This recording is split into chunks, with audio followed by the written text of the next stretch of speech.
The galaxy watched in terror as humanity left the table. Part 1: The Summit of Stars. The Galactic Council had existed for 12,000 years. It was the most powerful organization in all of known space. Every intelligent species that had learned to travel between stars eventually came to join it. The Council made laws, settled fights between species, and kept the peace across millions of worlds. The Council met on Station Meridian, a giant floating city built in the empty space between three ancient suns. The station was beautiful beyond imagination. Its walls were made of living crystal that sang soft music when light passed through them. Gravity worked in strange ways here, allowing the meeting chambers to be built in impossible shapes, with floors that curved upward and ceilings that seemed to stretch into infinity. 417 different species sent representatives to the council. Some were creatures of flesh and blood, like humans. Others were made of living metal, or clouds of intelligent gas, or patterns of pure light that had forgotten what it meant to have a body. They came from every corner of the galaxy, and they all believed that the Council was the only thing standing between civilization and chaos. Humanity had joined the Council only 43 years ago. In galactic terms, this was nothing. Some species had been members for 10,000 years. They looked at humans the way adults look at small children, with patience, with some fondness, but also with the firm belief that the children needed to be watched carefully and told what to do. Ambassador Daniel Cooper was humanity's voice on the council. He was 52 years old, with gray hair at his temples and tired lines around his eyes. He had spent 20 years in diplomatic service, first on Earth, then among the stars. He had learned to speak carefully, to smile when he wanted to shout, and to find compromise in situations that seemed impossible. But today, there would be no compromise. Daniel walked through the crystal corridors of Station Meridian with his assistant, Lieutenant Sandra Price, at his side. Sandra was younger, still idealistic, still believing that if you just explained things clearly enough, reasonable beings would see reason. Daniel had lost that belief years ago. "The vote count has not changed," Sandra said quietly, looking at the data on her tablet. 286 delegations will support the resolution. We needed 209 votes to block it. We have failed, sir. Daniel nodded. He had known this was coming. The resolution they were about to vote on was called Resolution 7741. It was written in careful, polite language that took pages to say something very simple. Humanity's colonies outside the solar system would no longer be protected by galactic law. Any older species that wanted those worlds could simply take them, and the Council would do nothing to help.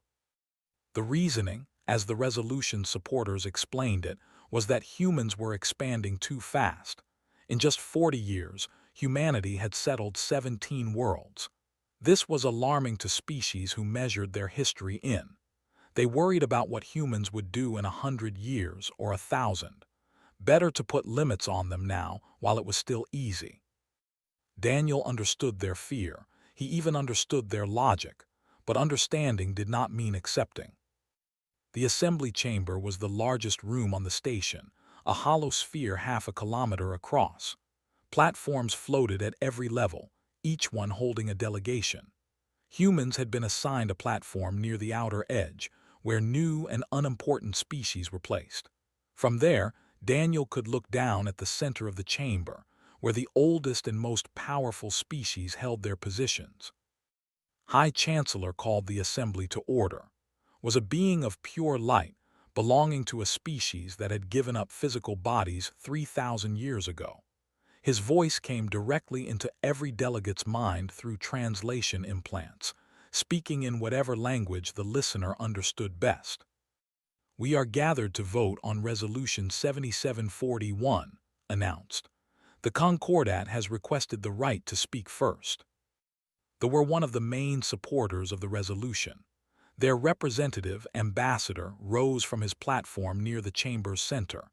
He was tall and thin, with silver skin and joints that bent in strange directions. His voice was musical, almost hypnotic. My fellow delegates began, we do not propose this resolution because we hate humanity.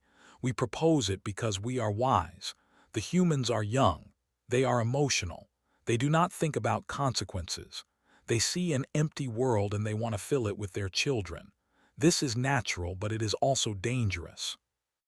Gestured, and a holographic display appeared in the center of the chamber, showing a map of human space. Look at how they have grown. 17 worlds in 40 years. If they continue at this rate, they will have 100 worlds in 2 centuries, 1,000 in 5 centuries. Where does it end? When they have taken everything. Murmurs of agreement came from platforms throughout the chamber. We must set limits now, continued. Not to punish humanity, but to teach them. They will thank us one day when they are old enough to understand why we did this. One by one, other delegations rose to speak. The crystalline minds talked about humanity's dangerous biological urges. The 1,000-year empire spoke of their inability to see beyond their own short lives. Even species that had traditionally been friendly to humans now stood up to support the resolution, apologizing as they did so, explaining that it was for the best. When it was humanity's turn to speak, Daniel rose slowly from his platform. He looked around the vast chamber at the hundreds of alien faces watching him. He had prepared a speech full of careful arguments and appeals to precedent. But looking at those faces, he realized that no argument would change their minds. They had already decided what humans were, and nothing he said would make them see differently. So instead of his prepared speech, he spoke from his heart. "We came to you in peace," Daniel said. "We came with open hands, wanting only to learn and to grow. You gave us rules and we followed them. You gave us restrictions and we accepted them. You told us to be patient and we waited. And still, after 43 years of proving ourselves, you look at us and see only a threat." He paused, letting his words sink in. "You say you are doing this for our own good. You say we will thank you someday, but we will not thank you. We will remember that when we needed the council to treat us as equals, you treated us as children instead." The chamber was silent. "Humanity requests a 72-hour delay before the vote," Daniel said. "We need to consult with our..." High Chancellor flickered, a sign of annoyance. "Such delays are irregular." "But they are our right under Article 1447 of the Charter." After a long pause, agreed. The assembly would meet again in 3 days. As Daniel left the chamber, approached him. The silver face showed something that might have been sympathy. "Ambassador Cooper, I hope you understand we are not your enemies. In time, you will see that we were right." Daniel looked at him steadily. "Or maybe you will spend that time wondering if you made the worst mistake in galactic history." He walked away, leaving the alien standing alone in the crystal corridor, and the future of humanity hanging in the balance. The galaxy watched in terror as humanity left the table. Part 2: The Message Home. The quantum communication room in the human embassy was small and plain compared to the rest of Station Meridian.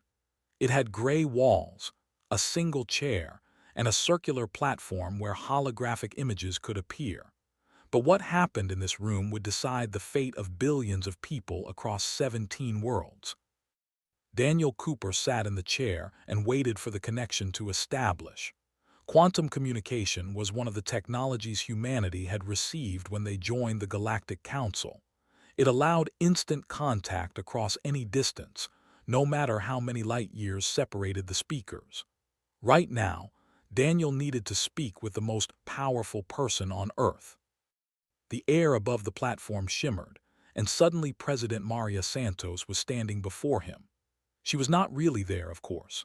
Her actual body was sitting in the Situation Room beneath the White House, surrounded by generals and advisors.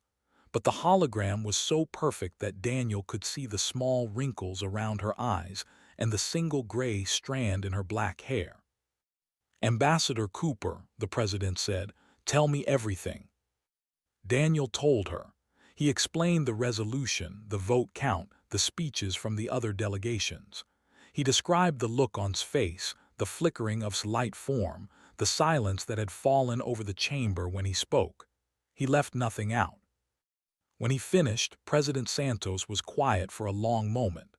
Behind her, Daniel could see her advisors whispering to each other, their faces pale. "How certain are you about the vote count?" she finally asked. "Completely certain. We it through multiple sources. The resolution will pass." Secretary of Defense Gregory Barnes leaned forward into the hologram's view. He was a large man with a soldier's posture and a face that rarely showed emotion. Right now, it showed worry.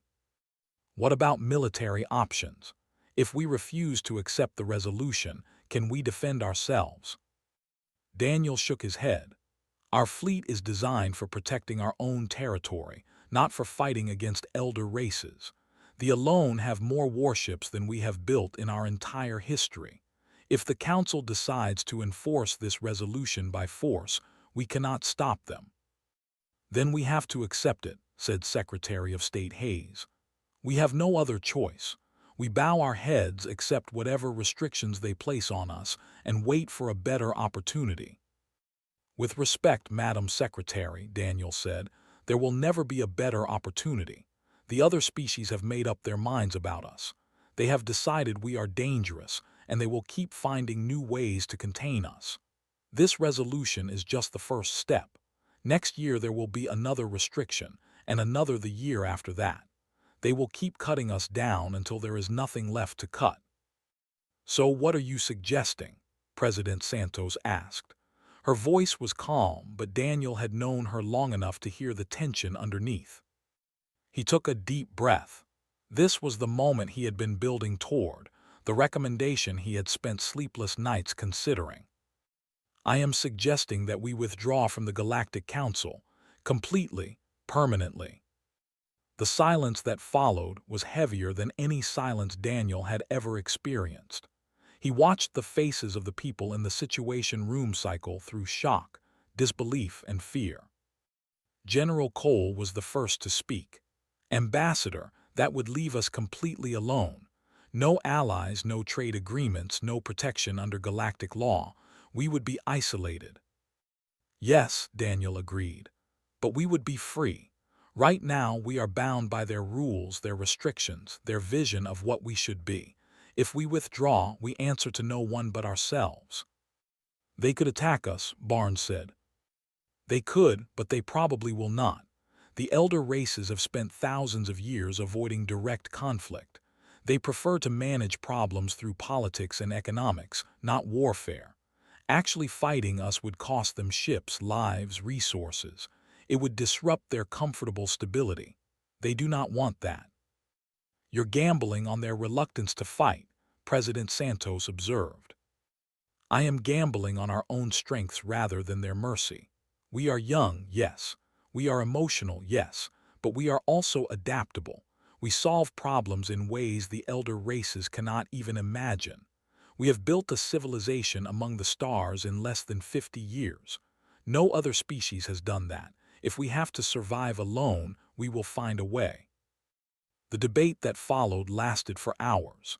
Everyone in the Situation Room had an opinion, and most of those opinions were against Daniel's recommendation. They talked about economics, about security, about the scientific knowledge they would lose access to. They talked about the human colonies that might be attacked, the trade ships that would have nowhere to go, the children who would grow up in a galaxy that feared and hated them. But slowly, as the hours passed, the tone of the conversation began to change. Secretary Hayes pointed out that the trade restrictions in the resolution would already destroy most of their galactic commerce. General Cole noted that their fleet was already strong enough to defend human space, even if it could not project power beyond their borders. Barnes admitted that the elder races had never actually fought a war against a species as young and unpredictable as humanity, and that their military planners might not know how to handle such a conflict. And President Santos listened to all of it, asking questions, probing weaknesses, testing arguments. She was the kind of leader who wanted to understand every angle before making a decision. Finally, after 7 hours of discussion, she called for a vote. "Everyone in this room must give their opinion," she said. "Should we accept the resolution and remain in the Galactic Council, or should we withdraw and take our chances alone?" One by one, her advisors voted. Barnes voted to withdraw. Cole voted to withdraw. Hayes, after a long pause, voted to withdraw. The Director of Intelligence, the National Security Advisor, the Chairman of the Joint Chiefs, all voted the same way. When it was done, President Santos nodded slowly. She turned to face Daniel's hologram directly. "Ambassador Cooper, you will return to the Assembly Chamber when the 72 hours are complete. You will formally announce humanity's withdrawal from the Galactic Council. Make it clear that this is our choice, freely made. Make it clear that we are not running away but walking forward into our own future." "Yes, Madam President." "And Daniel," she leaned forward slightly, and for a moment Daniel saw not the President of Earth but a woman who had on one of the colony worlds. "Make it good. If these are going to be our last words to the galaxy, make them remember us." "I will." The hologram faded, leaving Daniel alone in the small gray room. Through the walls, he could feel the vibration of Station Meridian's engines, the hum of alien technology that humanity had borrowed but never truly understood. In 3 days, that technology would no longer be available to them. In 3 days, humanity would stand alone against the vast and ancient galaxy. Daniel Cooper closed his eyes and began composing the most important speech of his life. The galaxy watched in terror as humanity left the table. Part 3: The Walking Away. The 72 hours passed slowly. Daniel Cooper spent most of that time in the human embassy, reviewing his speech, answering questions from Earth, and watching the growing chaos outside his windows. Word had spread. Somehow, despite all their security measures, the other species had learned what humanity was planning. Daniel did not know if someone had leaked the information, or if alien intelligence agencies had found a way to spy on their quantum communications, or if the elder races simply had thousands of years of experience in predicting what young species would do when backed into a corner. Whatever the cause, Station Meridian was buzzing with activity. Diplomats hurried through the corridors, speaking in urgent whispers. Military vessels from a dozen different species arrived and took up positions around the station. News broadcasts from across the galaxy debated what humanity's withdrawal would mean and what should be done about it. Some commentators called for immediate action. Seal their borders, they said. Cut off their access to resources. Show them what happens to species that reject galactic authority. Others urged caution, pointing out that humanity had not actually done anything aggressive. A few voices, very few, suggested that perhaps the Council should reconsider the resolution that had driven humans to this point in the first place. Those voices were ignored.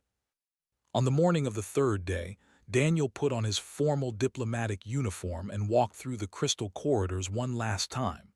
Sandra Price walked beside him, her tablet clutched tightly in her hands.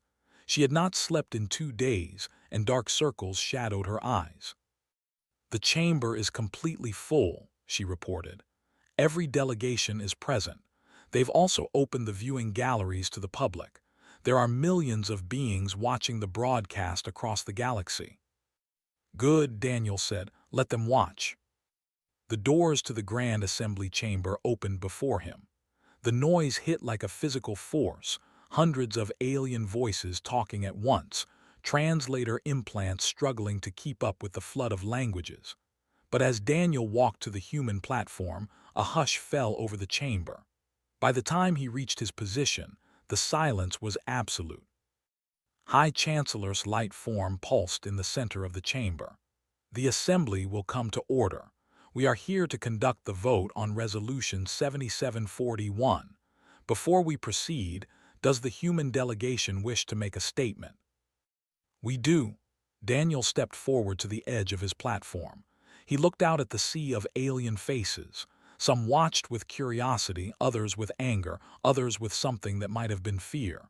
Good, Daniel thought, fear was appropriate. 43 years ago, he began, a human ship made first contact with the Galactic Council. We were young. We were inexperienced. We knew nothing of the great civilizations that had ruled the stars but we came with open hearts, eager to learn, eager to grow, eager to take our place among the community of intelligent beings. He paused, letting the translators catch up. You welcomed us in your way. You gave us membership in the council. You shared your technology, your knowledge, your wisdom. We thought we had found friends. We thought we had found a family. His voice hardened. We were wrong. A ripple of reaction moved through the chamber, delegates shifting uncomfortably on their platforms. For 43 years you have watched us with suspicion. You have set rules for us that you set for no one else. You have limited our growth, restricted our movement, controlled our development. Every time we met your standards, you raised them higher. Every time we proved ourselves worthy of trust, you found new reasons to doubt us. He gestured toward the delegation. And now this. Resolution 7741, a document that strips away the protection you promised us when we joined. A document that declares our colonies are not really colonies, our homes are not really homes, our people do not really matter. Rose from his platform. Ambassador Cooper, you misrepresent our intentions. The resolution is designed to bring order, not to cause harm. If you would simply accept reasonable limits on your expansion. We have accepted limits, Daniel cut him off. For 43 years we have accepted limits, and the only result has been more limits and more and more. You do not want us to accept limits. You want us to accept a cage. He turned back to address the full chamber. The United Human Territories will not accept a cage. We will not beg for rights that should be freely given. We will not live our lives waiting for permission from those who see us as children at best, as threats at worst. Daniel took a deep breath. This was the moment. The words he spoke next would change everything. The United Human Territories hereby announces its immediate and permanent withdrawal from the Galactic Council. All treaties signed under our membership are canceled.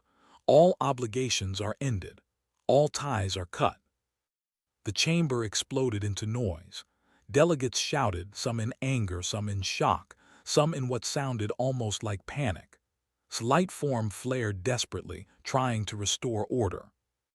Daniel raised his voice, speaking over the chaos. Human space is now sovereign territory, governed by human law alone. We do not recognize the authority of this council or any of its members. Any ship entering our borders without permission will be considered hostile. Any attempt to interfere with our colonies will be met with force. You cannot do this, shouted. The Council is the foundation of galactic civilization. You cannot simply walk away. We can, Daniel replied. We are, and there is nothing you can do to stop us. You will be alone, alone against the entire galaxy. Perhaps, but we have been alone before. We were alone when we crawled out of caves and learned to make fire. We were alone when we built ships and crossed the oceans. We were alone when we reached for the stars. Being alone does not frighten us. He looked around the chamber one final time, meeting as many eyes as he could. You have spent 12,000 years building a civilization based on control, on managing every species, limiting every growth, preventing every change that might disrupt your comfortable order. And in all that time, you have forgotten something important. Daniel smiled, and there was no warmth in it. The universe does not belong to those who manage it. The universe belongs to those who reach for it. You stopped reaching a long time ago. We never will. He turned and walked off the platform. Sandra fell into step beside him, her face pale but proud. Sir, she whispered, that was incredible. That was a declaration of war, Daniel replied quietly. A polite one, a bloodless one, but still a war. Now we find out if humanity can win it. The doors of the Grand Assembly sealed behind them.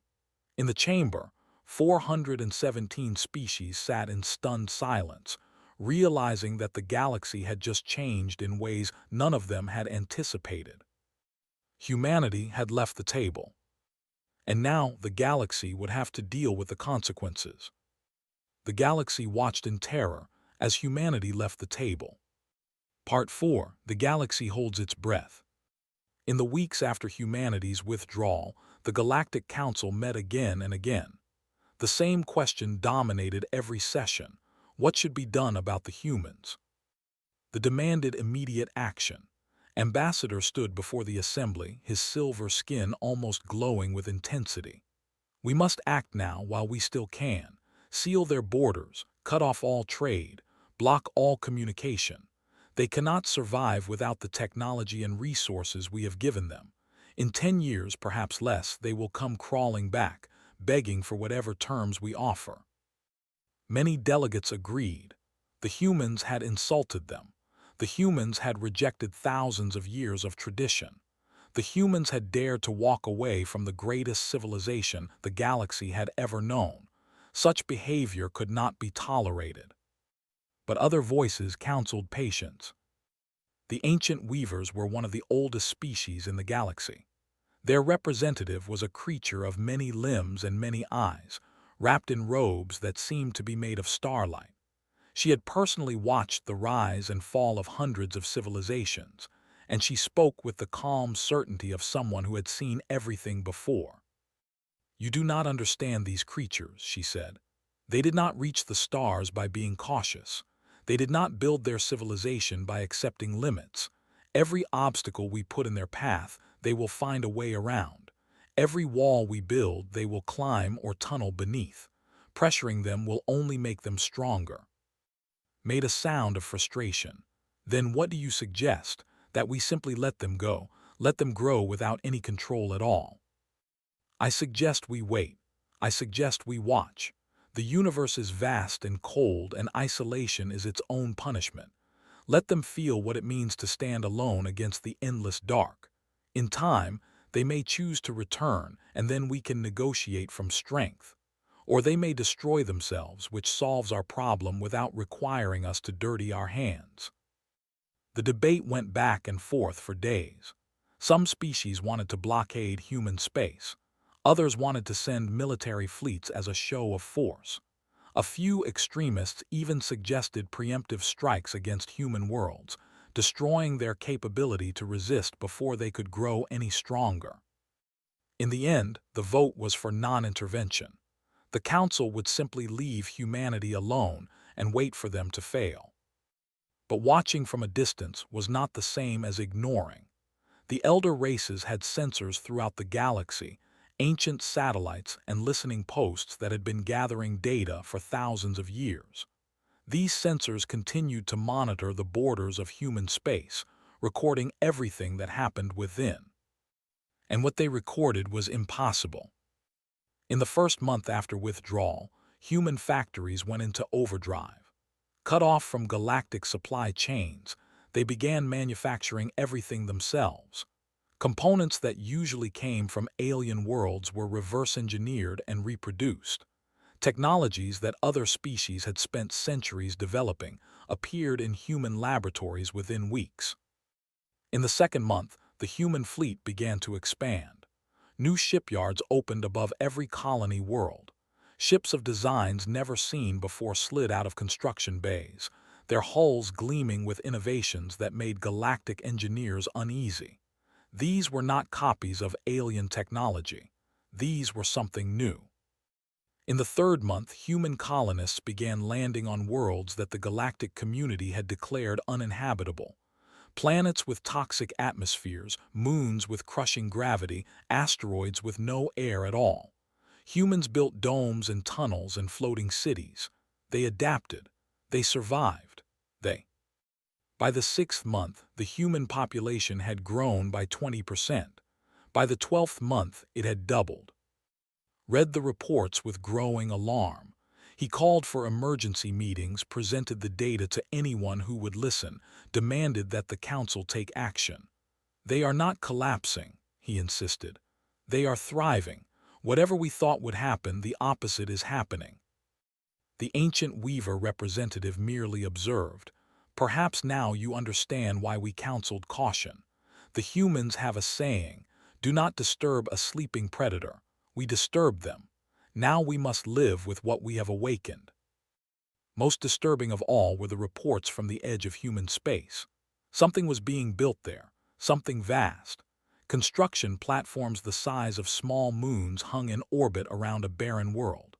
Thousands of ships came and went, carrying materials from across human territory. Energy readings suggested power sources that should not exist, technologies that violated principles the elder races considered fundamental. Galactic scientists studied the sensor data and argued about what they were seeing. Some said it was a weapon, a design to threaten the Council. Others said it was a defensive system, a shield to protect human space from attack. A few suggested it might be a new type of engine, something that could allow ships to travel faster than any technology currently known. No one guessed the truth. Inside human space, the project had a simple name: the Gate. It was the most ambitious engineering project in human history, and it was being built in absolute secrecy. The workers knew only their own small piece of the design. The engineers understood only their own systems. Only a handful of people at the very top knew what the gate was actually for. Ambassador Daniel Cooper was one of them. He had returned to Earth after the withdrawal, expecting to find fear and uncertainty. Instead, he found something that surprised him: hope. The human people had watched his speech in the Grand Assembly Chamber. They had seen him stand before the most powerful beings in the galaxy and refuse to back down, and something in them had responded. For the first time in 43 years, humans felt truly free. No more rules from alien councils. No more restrictions on where they could go or what they could do. The galaxy might hate them, the elder races might fear them, but at least they were masters of their own fate. President Santos summoned Daniel to a secure facility beneath the mountains of Colorado. She led him through corridors of concrete and steel to a room where holographic displays showed the progress of the gate construction. "We have been working on this theory for 20 years, she explained. "Stable wormholes, passages through space that connect 2 points regardless of the distance between them. The physics was always sound, but we never had the resources to test it. Too much of our budget went to paying council fees and meeting galactic regulations." She smiled, and there was something fierce in her expression. "Now we have no fees, no regulations, just human minds and human hands and human determination." Daniel studied the displays. "How soon?" 18 months if everything goes well, maybe less." "And when it works?" President Santos turned to face him directly. "When it works, we will have access to the entire universe. Not just this galaxy, but all of them. Billions of galaxies, trillions of stars, more worlds than we could explore in a million lifetimes. The restrictions the Council wanted to place on us will become meaningless. There will be more space than even humanity could ever fill." Daniel thought about the alien faces in the Grand Assembly Chamber, the fear and anger he had seen there. They will not be happy about this. No, they will not. But by the time they realize what we have done, it will be too late to stop us. She placed a hand on his shoulder. "Get some rest, Daniel. When the gate is ready, I will have another job for you. The galaxy thought they were getting rid of us. It is time to show them how wrong they were." Daniel nodded and left the facility. Outside, the sun was setting over the mountains, painting the sky in shades of orange and red. Somewhere out there, beyond the atmosphere, beyond the solar system, the elder races were watching and waiting, and wondering what humanity would do next. They would find out soon enough. The galaxy watched in terror as humanity left the table. Part 5: The Return. 18 months after humanity's withdrawal from the Galactic Council, a single ship appeared at Station Meridian. It arrived without warning. One moment, the space near the station was empty. The next moment, There was a vessel floating there, its hull gleaming with a strange light that seemed to come from within. It was not a large ship, but something about it made the alien observers deeply uneasy. Its design was unlike anything in galactic records. Its engines made no sound that their sensors could detect. It moved through space as if the normal rules of physics did not apply to it. The station's defense systems activated automatically. Warning messages flooded every communication channel. Security forces scrambled to their positions. But the ship simply ignored them all. It glided toward one of the docking ports, extended a connection tube, and sealed itself to the station as if it had every right to be there. Ambassador Daniel Cooper stepped out of the airlock and into the crystal corridors of Station Meridian. He looked older than he had 18 months ago. There were more gray hairs on his head, more lines around his eyes, but he walked with the confidence of someone who knew something that no one else did. The aliens he passed stared at him in shock. A human here? Impossible. Humans were isolated, cut off, forbidden from any contact with galactic civilization.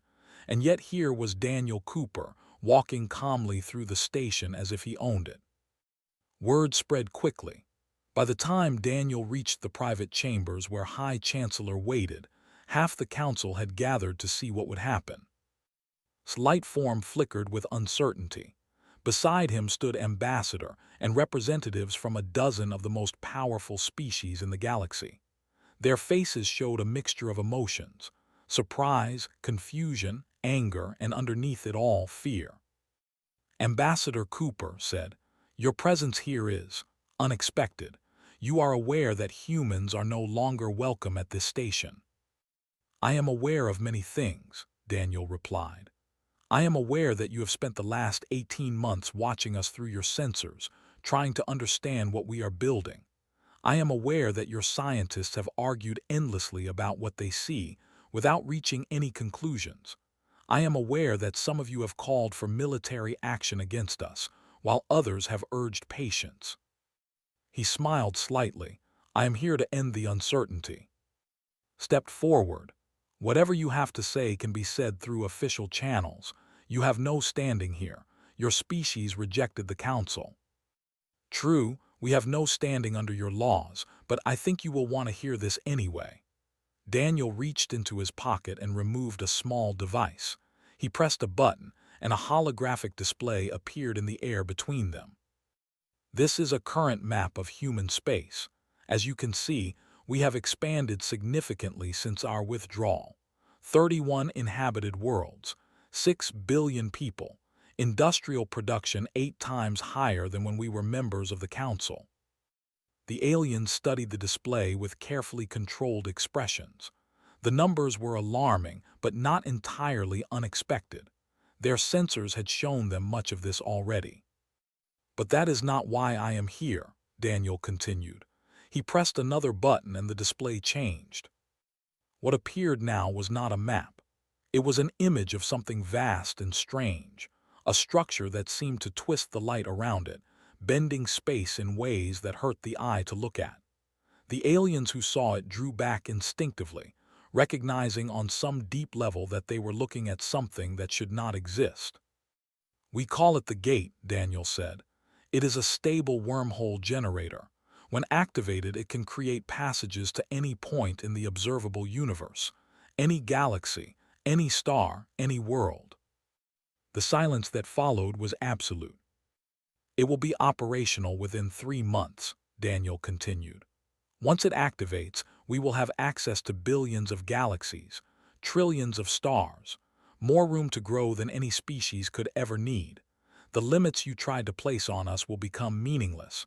We will spread across the universe, and there is nothing you or anyone else can do to stop us." His voice, when he finally spoke, was barely a whisper. "You came here to threaten us." "No," Daniel shook his head. "I came here to offer you a choice." He deactivated the hologram and looked around the room, meeting the eyes of each representative in turn. "We could use the gate to leave. Just go. Find other galaxies to settle, other frontiers to explore. leave you to your stability and your rules and your 12,000 years of carefully managing everything. We would never bother you again. You would never have to think about humans once we were gone." He paused. "That is one option." "And the other?" asked. "The other is that we stay, not as children to be managed, not as threats to be contained, as partners, equals. We will share the gate technology with any species willing to treat us with respect. We will open doors that have been closed since the universe began. We will offer the galaxy something it has forgotten it wanted, the chance to grow again." The ancient Weaver representative spoke for the first time. "You would give this technology to others, even after how we treated you." "Yes, because we are not like you." Daniel's voice was calm but firm. "You spent 12,000 years being afraid of change, afraid of growth, afraid of anything that might disrupt your comfortable order. We are not afraid. We never have been. And we believe that the universe is better when everyone is reaching for the stars, not just us." Made a harsh sound. "You expect us to simply forget what you have done, the chaos you caused, the order you disrupted. I expect you to recognize that order was already dying. You just did not want to see it. Your civilization stopped growing thousands of years ago. You maintain. You preserve. You carefully manage the slow decline of everything you built. We are offering you the chance to build again." He turned back to face directly. "This is not a demand. It is an invitation. You can refuse. You can stay in your comfortable territories and watch us disappear into the cosmos. But know this, we would rather have you with us. Despite everything, we still believe the galaxy is better when we are all moving forward together." Daniel Cooper walked toward the door. At the entrance, he stopped and looked back at the assembled representatives of 417 species. "You have 1 month to decide. The gate activates whether you join us or not. Humanity is going forward. The only question is whether you come with us." He left the chamber. His footsteps echoed in the crystal corridors as he walked back toward his ship. Behind him, the most powerful beings in the galaxy sat in stunned silence. For 12,000 years, they had believed they understood how the universe worked.